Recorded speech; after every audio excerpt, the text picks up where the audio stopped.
I did not trust the Boston Celtics to win it all. Let's talk about why and use their loss to the Hawks after being up 30 points as an example. I believe it's my turn. The Celtics are a team that lives and dies by the three. They led the NBA in three-point attempts with 42 per game and also shot the second highest percentage at 38.9%. They're making a league-high 16.5 per game while allowing 12.9 a game. They are the fourth best defense when it comes to opponent three-point percentage. Safe to say, the Celtics love threes. Who loves Three-pointers.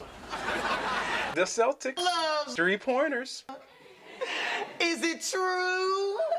Is it true? Oh yes, oh yes, oh yes, it's true. Ooh. I do. Ooh.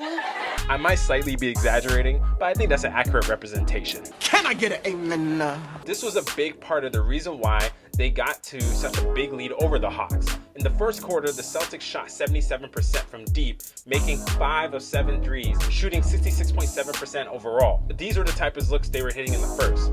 The Celtics get the switch here, and Clint Capella is giving Jason Tatum some space to be able to rise up and knocks it down. Then on this next three, Peyton Pritchard hits a deep one off the dribble handoff. These are okay looks, but 2 shots I think a defense can live with. They filled out the rest of their scoring by mixing up the shot selection with quality looks at the rim and hunting mismatches. Jaylen Brown gets the switch here and takes the smaller Bogdan Bogdanovic into the post for an easy score with no defensive help coming. A similar instance happens here for Tatum, where he's able to post up the smaller Garrison Matthews and gets an easy and one. The balanced scoring attack is one of the reasons why the Celtics are the best offense in the NBA. However, this is also a part of the reason why I do not trust this team. What do you mean by that?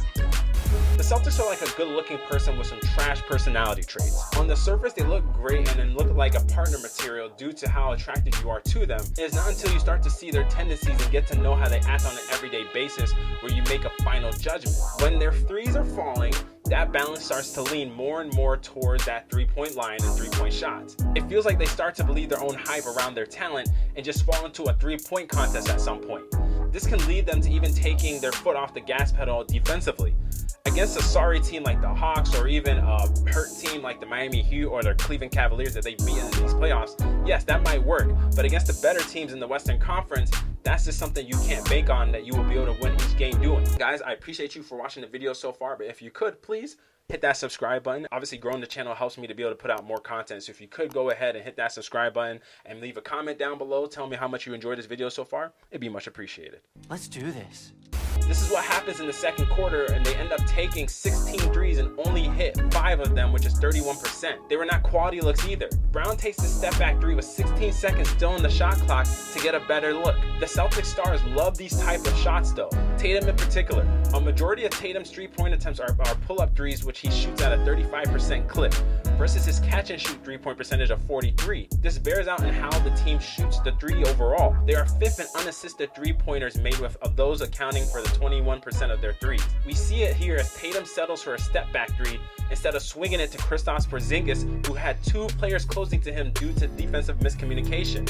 Porzingis would then have Peyton Pritchard in the corner for an open 3 after Al Horford tells him to relocate. This was literally Tatum on this play. This play illustrates some of my worries with Tatum, especially when it comes to playoff basketball. He's become a better playmaker in the last few years, but sometimes settles for okay looks when he's one pass away from a better look. This is ideally how Tatum would have handled the play and got his teammates an open look via a hockey assist. A hockey assist being a pass that led to another player getting an assist. I want the Celtics to get better at recognizing momentum shifting away and running plays to get a favorable matchup going towards the rim.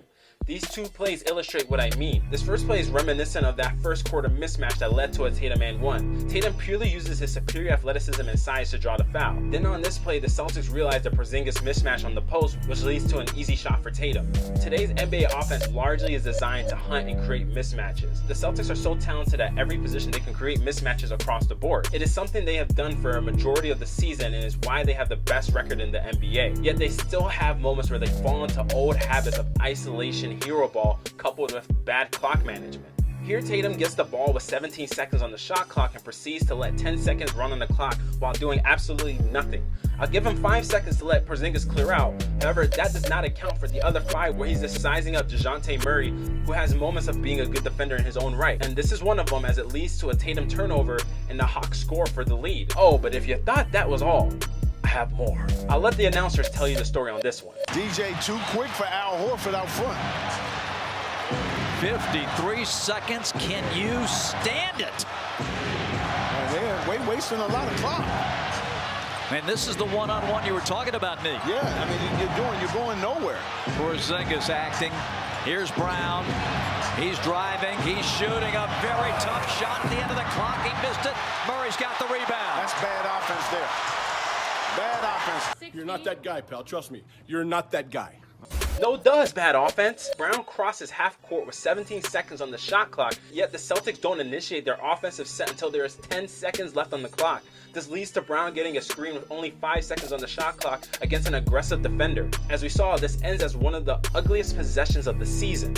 Now, I will note that their starting point guard Drew Holiday was hurt for this game, obviously impacting the flow of the offense. However, Tatum and Brown have the ball in their hands on offense by the most time usage rate by far. They will be in positions to dictate how the offense operates in big moments, and I am still unsure of their ability to make the key plays and decisions down the stretch in tight games, especially against a team of comparable talent which does not exist in the Eastern Conference currently. Only time will tell, but this team is truly the best that the Celtics have had in the Tatum and Brown era. Their window has been open for years, but nobody's window stays open forever.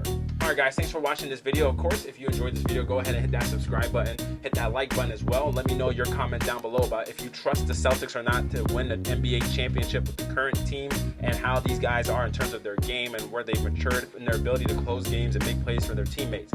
I've always been a bit iffy on this team. I think that's been one of the things that people have been waiting to see come full circle for them, to be able to have that ability to kind of know where a game's going, how to be able to feel the ability to take over and start creating for teammates, how to keep guys in the flow of the offense, when to take a good shot, when to take a heat check shot. And I think that's something that Tatum and Brown are both still trying to figure out, and they haven't mastered yet. So let me know your thoughts and opinions down below. Also, go ahead and follow me on my social channels, whether it's on Instagram, TikTok, Twitter. Go ahead and follow on there, and also subscribe to the KBR Sports Podcast. And if you guys want to see more videos like this, comment down below. Let me know what video you want to see next. But until next time, guys, I'm out.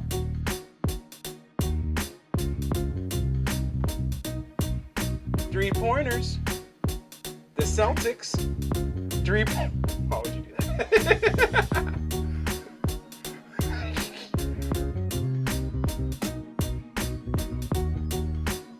I might slightly be exaggerating, but I